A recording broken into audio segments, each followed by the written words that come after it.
Hey, third graders, Ms. Carson here. I hope you are having a fantastic digital learning day today. Now, guys, so far you've made it through math, you've made it through reading, and I'm hopeful that you just finished up your grammar assignment. So, writing is your last subject for the day today because it's also an early release day, which means you have, less assignments. So, let's get started so we can finish on time. All right, let's get started. So, guys, this week you have been learning about informational writing. The last couple weeks, you've been learning about informational writing and what it takes to be a good writer with this type of unit. So, you might be telling yourselves, what is informational writing? Why is this important for me to learn in third grade? Well, guys, we have been learning that informational writing is a way to inform our readers. When you are going to the library and you're checking out a nonfiction book, that is an informational book. When that author went and wrote that book, they told themselves, hey, this is my job to inform my readers about this topic. I need to teach them something. So it is our job to inform somebody. So to national unit where we are experts on a certain animal. So I'm hopeful, guys, by the end of this unit. So the very end of this yet.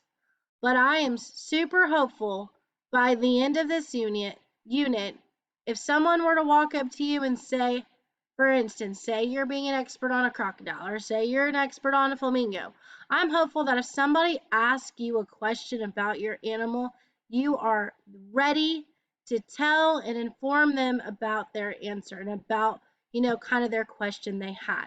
So, what is it that we can do today? Well, the first thing is let's just review what we've done so far. Because, guys, I want to review what we've done so far so we can get caught up. Because, guys, this is a catch up day for you.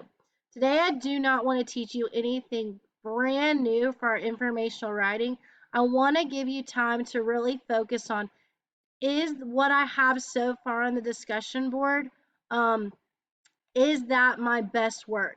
Did I really make sure I followed the steps of the PowerPoints the last couple of days? And if not, maybe I need to go back and add a couple of more information. So let's take a look at what we've done so far. So what we've done so far is we've filled in our research sheet. Guys, if your research sheet is still not complete, maybe you didn't finish filling in your additional information section. Guys, this is a perfect day for you to go get that additional research. You can most certainly go to Britannica, you can go to PebbleGo, you can go to Get Epic, but let's try to get as much information as possible. So far, we've only done a couple of chapters. So you still have time to gather information before we finish off our booklets. The more information you have, the easier it is to write these chapters. All right, after we gathered our information, we started on our table of contents. So everybody should already have their table of contents typed out. And guys, when you look at the discussion board, you need to make sure, did I capitalize the word table and did I capitalize the word content? Because this is a title. So I want to make sure on the discussion board I didn't leave that, those grammatical errors on the discussion board. Then I want to take a look to see, what did I include in my table of contents? Did I make sure I spelled the word chapter correct? Did I make sure I capitalized the title of my chapter? So guys, if all of this is lowercase, you need to go back and you need to fix it. We're giving you time to make sure it is your best work. All right. And if you do not have 4 chapters, make sure you go back and you finish your chapters. We want our best work. All right. How are we doing, writers? Are you telling yourself, is there something about your table of contents that you need to fix or edit? If not, let's move on to our next chapter. So maybe your table of contents is perfect. Maybe you're good to go. You've made sure that your word chapter is capitalized, your title is capitalized. You make sure that there's no red lines under it because that's kind of informing you that maybe you might have misspelled something. And then we worked on our introduction. Okay, so here's our introduction. I made sure my introduction says chapter 1, introduction. Well, and then when I wrote my introduction, guys, I remember my teacher reminded me that an introduction should start with a hook. We've got to hook our readers in with either a question or a really exciting fact. So you could say, "What's that I hear in the grassland? It's the biggest living animal in the world today." So guys, you need to go back to your introduction and say, did I hook my readers in? Because guys, an introduction is super important. If we don't hook in our readers from the beginning, then they're not going to want to continue reading our books. So we've got to make sure we do that. All right. Now, I feel like my hook is pretty strong. So if you feel like your hook is pretty strong, now I need to give them a little preview of what they're going to read with some facts. I said, elephants roar can be heard from across the grasslands. So I gave them an exciting fact. I introduced that, elephants are loud, but guys, I didn't give them too much information because I want them to read the book to find out more. All right, so you got to tell yourself, do you have a hook? Did you kind of give them a cool fact and make them want to keep reading? All right. And then, at the end of a paragraph, we should always kind of close it up, kind of sum it up. I've got to tell my readers what they're about to read. I've got to tell them, hey, read this book about elephants to keep learning. I'm kind of giving them advice of what to do next. So I said, it's important to learn about elephants. So I'm telling my reader, it's important to continue reading this book. Read this book to find out more information about elephants. So I'm telling them, read this book to keep learning more. This is just the introduction. If you thought this was cool, you can't, just you wait for what comes next, okay? So if your table of contents is ready to go, you now need to check on your introduction. Did you have a hook? Did you give them maybe one or two really cool facts, but not too much? And did you kind of close it out by telling them, hey, read this book. I want you to read this book because you're going to learn so many things about my animal. All right? So, if you feel like your table of contents are good, your introduction's good, let's double check our chapter 2. And then, guys, we finally worked on our chapter 2. I made sure that the word chapter is spelled correct, and this one was about appearance. Guys, I've got to remind myself, if somebody were to pick up my book from the library and say they wanted to read about what a tiger looked like, they are counting on me to give them all the information. So you've got to kind of give yourself a visual. Did I tell them what it looks like? Did I tell them, maybe the weights? Did I tell them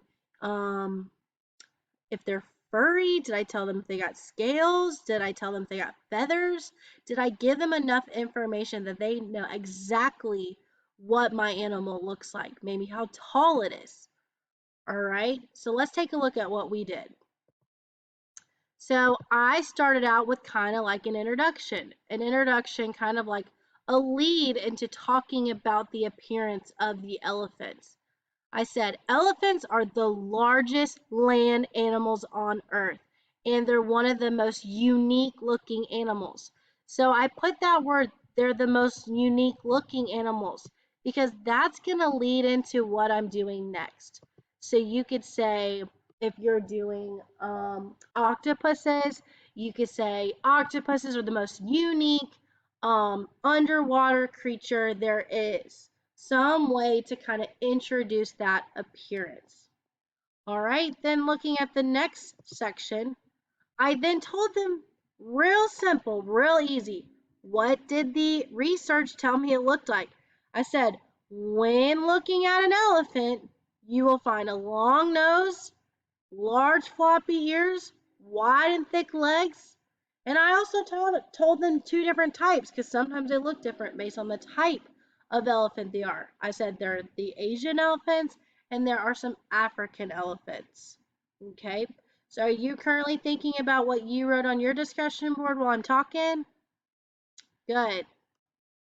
And then lastly, I gave them another fact. Did you know? So I could also include a question. Did you know that elephants also weigh a lot and stand super tall?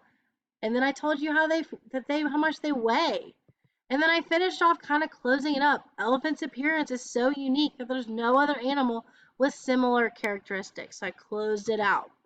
Okay? Because guys, whenever you're finishing a paragraph, just like we're doing our books, you got to kind of close it with a sentence. So I've got to close the appearance section. All right, so when you put all that together on your discussion board, this is what it should look like. I've got my name with my title.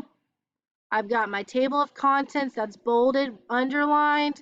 I've got my chapter 1, chapter 2, chapter 3, chapter 4.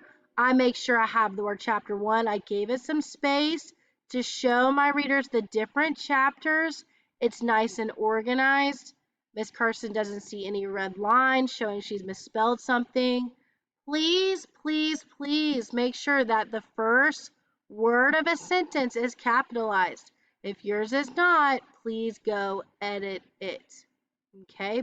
So, when you go to your teacher's homepage, guys, you can scroll up. Let's see. This is your teacher's homepage. Click on that discussion board button.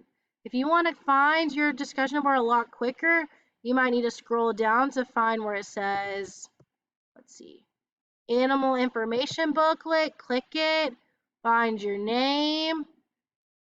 Okay, when you find your name, click the down arrow, click edit thread, and start working on it. Please don't forget to save it as draft or update it before you are finished. All right. Now, your job for today. Guys, you do not have anything brand new for today. Here, let me change this so you can see this. Okay, you do not have anything brand new today. Today, your task is you need to go back no matter what, even if you feel confident, even if you're like, yeah, Miss Carson, I followed directions the whole way. Just double check. Reread your discussion board. Make sure you have a strong table of contents. If you feel like a word is misspelled, you can fix it. Make sure you have a chapter 1, which is your introduction. Make sure you have a chapter 2, which is your appearance. Make sure to update your discussion board when you are finished. And guys, the biggest thing is please don't rush. We're giving you this time for you to catch up. Some of our classmates are not caught up. They have not finished. And guys, it's okay not to finish things. But what we do ask is when we give you this time to work on stuff, let's use this time wisely. Your teacher can see if you've changed your discussion board or not. So let's show your teacher that you are working hard and you're really trying to catch up on your assignments. When you are finished, if you have missing assignments from today or maybe yesterday or the day before, you are to work on some missing assignments when you finish writing. All right? Well, guys, thank you so much for letting me talk to you about writing today. I'm excited to continue hearing about your informational animal booklets, and we cannot wait to see you tomorrow. All right. Bye, guys. Have a good day.